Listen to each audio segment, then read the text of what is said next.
Welcome to recipes by dear মা channel থেকে আজকে আবারও চলে এলাম নতুন আরেকটি রেসিপি নিয়ে। আজকে আমি আপনাদের সাথে শেয়ার করব আমি কিভাবে লাল আলু ভর্তাটা করি। লাল আলু বা জাম আলু যেই নামে বলি না কেন, এই আলুটা অনেকেই দেখে হয়তো বা খেতে চান না, কিভাবে খাবেন না অনেক সময় জানেন না। তবে এই আলুটা ভর্তা এত খেতে ভালো লাগে, একবার খেলে আপনার মুখে লেগে থাকবে এবং পরবর্তীতে যখনই এই আলুটা দেখবেন এবং খেতে মন চাইবে আমি নিশ্চিত আপনাদেরকে বলছি। তো আমি এই আলুটাকে ভালোভাবে ধুয়ে এই পর্যায়ে সেদ্ধ করে নিচ্ছি। এটা সেদ্ধ হয়ে গেলে আমি একে একে এটাকে আমি ভর্তা করে নিব। আর এই আলুটা ভর্তা করা খুবই সহজ এবং খুব সিম্পল ওয়েতে এই ভর্তাটা করা যাবে। আর এটা যে কোনো বাঙালির অনুষ্ঠান, পহেলা বৈশাখের মতো এরকম, আমাদের যেহেতু পহেলা বৈশাখ এখন, তো এরকম আবার যে কোনো সময় হঠাৎ করে কোনো গেস্টের সামনে প্রেজেন্ট করতে পারবেন এবং খেতে খুবই ভালো লাগবে। আর আলুটা টকবক করে ফুটছে, এ পর্যায়ে হচ্ছে আমার আলুগুলো একেবারে ফুটে যাচ্ছে এবং হচ্ছে আমার পুরোপুরি আলুটা সেদ্ধ হয়ে গিয়েছে। আর আমি হচ্ছে এই আলুগুলোকে খুব সিম্পল ওয়েতে ভর্তা করব এবং যাতে খেতে খুবই ভালো লাগে। আর এই আলুগুলোকে আমি এই পর্যায়ে নামিয়ে নিয়েছি এবং এগুলোকে খোসাটা আমি ছড়িয়ে নেব এবং এই খোসা ছাড়িয়ে নেওয়ার পরেই আমি হচ্ছে এটাকে ভর্তা করব। দেখতে পাচ্ছেন আলুগুলো কত একটা কালার এসেছে। আর আমি যেটা করেছি সম্পূর্ণ পানিটা শুকিয়ে নিয়েছি। এটা নিলে খুব ভালো হবে, আলুতে কোনো প্রকার এক্সট্রা পানি থাকবে না এবং ভর্তাটা খেতে খুবই ভালো লাগবে। একে একে আমি সবগুলো আলুকে খোসা ছাড়িয়ে নিচ্ছি। দেখতে পাচ্ছেন অনেকটা জামের মতো কালার আসে, তাই অনেকে জাম আলু বলে। আর লাল, অবশ্যই লাল একটা কালার আছে, তাই লাল আলু বা জাম আলু খেতে খুবই ভালো লাগবে। আর আমি এই পর্যায়ে একটু পেঁয়াজের বেরেস্তা নিয়ে নিয়েছি। পেঁয়াজের বেরেস্তা দিয়ে আলু ভর্তাটা করলে এত ভালো লাগবে, আর কাঁচা পেঁয়াজের থেকে এটা খুবই ভালো। তো আমি এইভাবে করতেছি। আর এখানে হচ্ছে আমি নিয়ে নিয়েছি শুকনো মরিচ।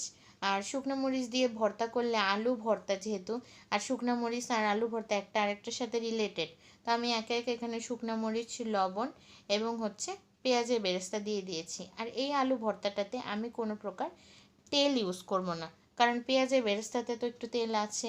আর তাছাড়া শুকনো মরিচটা আমি একটু তেলে ভেজেছি, আর এক্সট্রা তেল দিলে এই আলুর যে একটা সঠিক ঘ্রাণটা থাকে সেটা নষ্ট হয়ে যায়।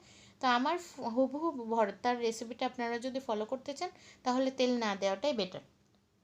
তো একে একে আপনাদের পরিমাণ অনুযায়ী আপনারা সব ইনগ্রিডিয়েন্টস নিয়ে ওটাকে রেডি করে নেবেন। তো আমি এই পর্যায়ে হচ্ছে ভালোভাবে লবণ দিয়ে শুকনো মরিচটাকে মিশিয়ে নিচ্ছি, মাখিয়ে, এবং হচ্ছে পেঁয়াজের বেরেস্তাগুলোকে একসাথে মিশিয়ে দিচ্ছি। আর এটা অনেকে কাঁচা পেঁয়াজ যারা খেতে চান না, গন্ধ লাগে, খারাপ লাগে, তাদের জন্য এই ভর্তাটা খেতে খুবই ভালো লাগবে। আর হুবহু এই রেসিপিটাতে আপনারা খুবই ভালো একটা ফিল পাবেন যদি এই ভর্তাটা খান। তো এই পর্যায়ে আমার হচ্ছে হয়ে গিয়েছে। এটাকে ভালোভাবে মিশিয়ে এখন আমি একে একে আলুগুলোকে হাতের মাধ্যমে চটকে নিচ্ছি। আর এটা করার কারণে যেটা হবে, আলুগুলোকে খুব ইজিতে, যেমন আমরা নর্মাল আলু ভর্তা করি ওই ট্রিক্সে আমি আলুটাকে ভর্তা করে নিয়েছি। আর আলুগুলো কালারটা এত সুন্দর, একেবারে পার্পেল একটা কালার, আবার হচ্ছে রেড কালার আছে, আবার আপনার হচ্ছে জাম, দেখতে মনে হচ্ছে হঠাৎ করে একটা জামের একটা কালার আছে। তো সবগুলো, অনেকগুলো কালার আছে এই আলুটাতে, তো কালারফুল, আমাদের জীবনে তো কালারের দরকার। তো অবশ্যই এই আলুটা খাবেন, আর আমরাও খাই, আর আমাদের পরিবারের সবাই খুবই পছন্দ করে। তো একে একে আমার আলুগুলো সবগুলো হচ্ছে মাখিয়ে নেওয়া হচ্ছে। এখানে আমি 1 কেজি পরিমাণ জাম আলু নিয়েছি, আপনারা আপনাদের কোয়ান্টিটি অনুযায়ী নিতে পারবেন। আর আমি সবগুলো আলুকে ভালোভাবে মিশিয়ে নিচ্ছি হাতে। আর এই আলুটা আমি মিশিয়ে নেওয়ার পরে এই পর্যায়ে আমি সবগুলো দিয়ে একসাথে মিক্সড করে নিয়েছি। তো আলহামদুলিল্লাহ আমার ভর্তাটা সম্পূর্ণ হয়েছে এবং খুবই ভালো লাগছে দেখতে, দেখতে পাচ্ছেন। তো এই পর্যায়ে আমি আলু ভর্তাটাকে পরিবেশন করে নিব।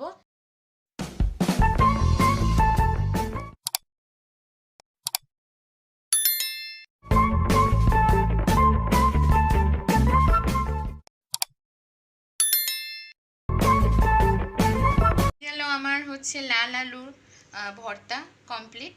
আর এই পর্যায়ে আমি একটু গার্নিশ করে নিচ্ছি দেখতে সৌন্দর্যের জন্য। তো এই ভর্তাটা সবাই খুবই পছন্দ করবে আর আপনাদের সকলেরই খুবই ভালো লাগবে। অবশ্যই এই লাল আলুগুলো যেখানে পাবেন আপনারা খাওয়ার চেষ্টা করবেন এবং পরিবারের সবাই মিলে একটু ভর্তার ভিতরে খুবই ভালো লাগবে। আর সামনে পহেলা বৈশাখ আসছে, আপনারা এই রেসিপিটা ট্রাই করবেন। সকলে ভালো থাকুন। Thanks for watching. Allah Hafiz.